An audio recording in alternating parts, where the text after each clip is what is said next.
Think and Grow Rich is a book boiled down to 13 steps to the riches of wealthy and successful people, which comes from studying over 500 self-made millionaires, including Andrew Carnegie and Henry Ford. Though there are 13 lessons of this book, I will cover those I found most significant and crucial to becoming successful. Warren Buffett has said that the intelligent investor is the Bible for investing. Well, in that case, it's safe to say that Think and Grow Rich is the Bible for anyone who wants to become rich and successful. If you want wealth and is someone who wants to become rich, then be sure to stick around a bit longer, because if that's what you desire, then Think and Grow Rich is an essential book filled with key information and actionable advice about how you can achieve success. The first lesson Napoleon Hill conveys in the book is that you need to have a burning desire, as he calls it.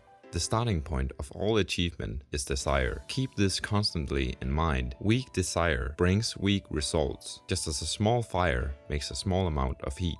I think it's fair to assume that a great number of us wish to become wealthy and rich, but it's critical to understand that wishing is not the same as desiring. As Napoleon has said, wishing will not bring riches, but desiring riches with the state of mind that becomes an obsession, then planning definite ways and means to acquire riches, and backing those plans with persistence, which does not recognize failure, will bring riches. Desire is crucial if you want to accomplish greatness. Take Thomas Edison, for instance. Even after failing more than 10,000 experiments, it didn't stop him from achieving his goal of inventing an electric light source. He indeed had what you call a burning desire to make his dream come true. Now, we're not all born with a burning desire like Thomas Edison, so here are 6 practical steps you can follow in order to achieve the wealth you desire. Number 1. Fix in your mind the exact amount of money you desire. It is not sufficient merely to say, "I want plenty of money." Be definite as to the amount. Number 2. Determine exactly what you intend to give in return for the money you desire. There's no such reality as something for nothing. 3. Establish a definite date when you intend to possess the money you desire. 4. Create a definite plan for carrying out your desire and begin at once, whether you're ready or not to put this plan into action. 5. Write out a clear, concise statement of the amount of money you intend to acquire. Name the time limit for its acquisition. State what you intend to give in return for the money and describe clearly the plan, though, which you intend to accumulate it. 6. Read your written statement out loud twice a day, once just before retiring at night and once after rising in the morning. As you read, see and feel and believe yourself already in the possession of the money. Nothing is impossible to the person who backs desire with an enduring faith. If you have an unshakable faith in yourself, then that's a way to make sure you will achieve your goals and dreams. The power of faith has been demonstrated by a man who is well known to society. The man I'm talking about is Gandhi. You have to understand, Gandhi didn't have access to any tools of power like money or the military. He used faith as his source of power to transplant it into the minds of 200 million people. He managed to withstand the British colonial power and lead his country to freedom. Faith is power and is crucial to achieve any major things in life. Now you might be thinking, but how do I develop a strong faith in myself? Well, luckily for us, anybody can acquire it through the power of autosuggestion. Autosuggestion is a psychological technique developed in the early 20th century. Basically, it makes use of the placebo effect, which is by turning your goals into self-fulfilling prophecies through imprinting them in your subconscious mind. Hill states that all successful people has this unwavering belief in themselves and their goals. In general, autosuggestion consists of persuading yourself through your subconscious mind. Your thoughts can be transformed into reality. You can use affirmation by telling yourself over and over and over again that it is possible for you to achieve your goals and dreams, and you can't let anyone interfere with them or tell you otherwise. With time, you will form these beliefs in your subconscious mind. And the key thing is that the more you use autosuggestion, the more likely you'll be key to achieve success. If your unconscious mind is only focusing on your goals and dreams, it will lead all your thoughts and actions towards making them come true, because it's the only thing you think about. But remember that your subconscious mind will only act if your instructions are emotionalized. This means that you need to give your instructions feelings, and faith is the strongest and most productive of the emotions. Knowledge becomes power only when and if it is organized into definite plans of action directed to a certain end. Andrew Carnegie was one of the richest men in history. He was in the steel industry, but he knew very little about making steel himself. What Carnegie did was to surround himself with men who can do all that he could not do. People who haven't went to university doesn't stop them from being knowledgeable, as Henry Ford has clearly demonstrated. Henry Ford didn't make it to high school, but still was able to establish an industrial empire and making millions. During the World War, Ford was once called an ignorant pacifist. Henry didn't take this lightly and took them to court. When asked war questions, he got tired and finally said, "If I should really want to answer the foolish question you have just asked, or any of the questions you have just been asking me, let me remind you that I have a row of electric push buttons on my desk, and by pushing the right button, I can summon to my aid men who can answer any question I desire to ask concerning the business to which I'm devoting most of my efforts. Now, will you kindly tell me why I should clutter up my mind with general knowledge for the purpose of being able to answer questions, when I have men around me who can supply any knowledge I require?" With that said, if you want to be successful, you don't necessarily need to clutter your head with too many facts. It is far more important to get experience and gain knowledge in a field where you thrive in. Double down on your strengths and do as Henry Ford by establishing a mastermind group, which we will cover later on, but essentially it's building a network of people who have specialized knowledge in a field so that you don't have to learn everything by yourself.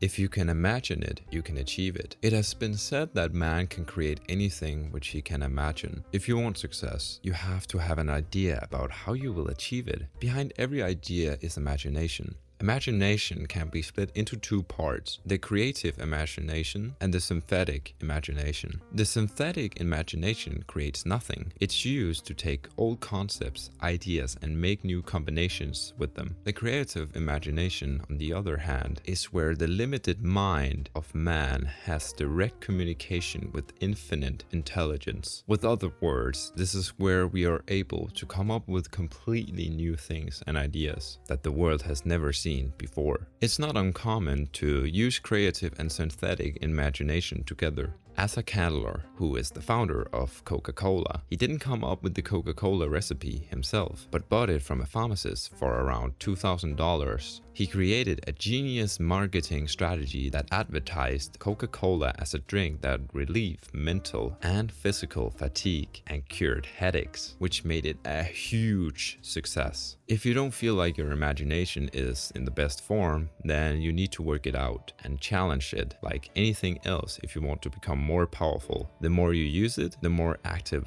it will become. It's like working a muscle. No one has ever succeeded without having some sort of plan. Goal setting and detailed planning are the basis of every achievement. Every success story begins with people who know what they want to achieve. To accomplish your goals, you have to have concrete goals and plans. You need goals because otherwise you don't have a direction to move in, and you need plans because otherwise you wouldn't know what concrete actions to take in which will take you to your goals. The first step is to write down your goals and your plan of achieving them. Writing down something forces you to think so that you can clearly define it. Then put your notes somewhere where you can see them every day. Read it every morning and every night, as we discussed earlier.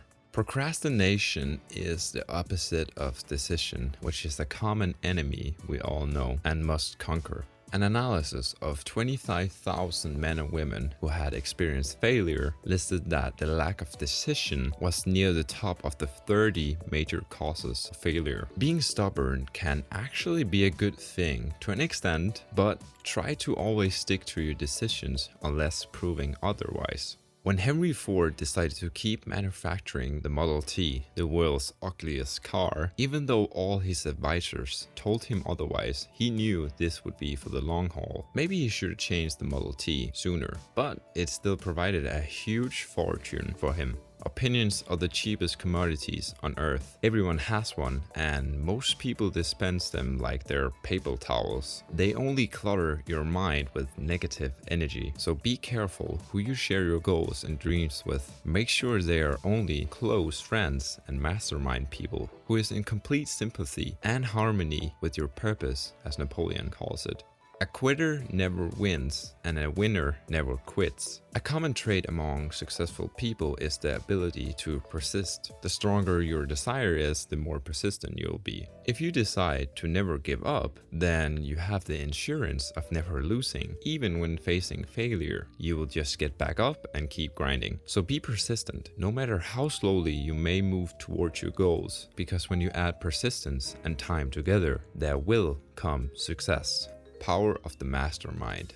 We have touched this subject a bit through the video, so now we'll go a bit in depth what this actually means. No individual has sufficient experience, education, native ability, and knowledge to ensure that accumulation of great fortune without the cooperation of other people. Achieving great things requires being smart and surrounding yourself with smart people. Napoleon defines a mastermind group as the coordination of knowledge and effort of two or more people who work towards a definite purpose in the spirit of harmony. See, the main benefit is that by combining the brain power of two or more people to solve problems, the result is more than the sum of its parts. People have different experiences, ideas, skills that could never be achieved if each person works on their own. And by sharing all these things together, it becomes power. And that's why masterminds are so powerful. The most important thing to take note on when talking about mastermind is that the ideas that can be generated when combining more people's brains is exponential. If two or more people who work well